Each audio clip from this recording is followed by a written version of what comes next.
بگه وقتی که در میدان جمعیت مبرای چنان زندگی کن که از خود یک چیز مان در بین مردم مشهور شون که وقتی که ممبری خودت خرسند دیگرها گریون باشد که کاش الا 10 ساله که دیگر رو زیاد میکرد نگه خلاص شده.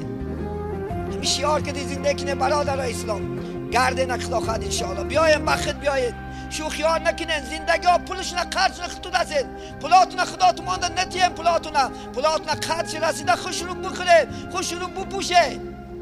این نوشتگی توی های دبدبه و این 20-40 دروغ همش دروغه. این 20-40 و 30 سال این دروغه.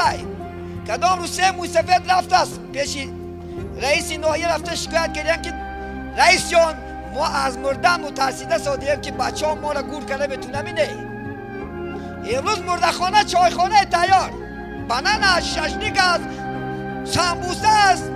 و مولای بیچاره هم یان باش، آش یان باش نمیگه که این بعدی 3 روز آخین حرام های ستوای هم ادخیز بنا 3 روز شید تمام دیگه نیست اینجا. نه این 40 روز 50 روز این زنکاش ما بعد 40 روز همون خانه نمیشته بچو کچو خانه و در شوید.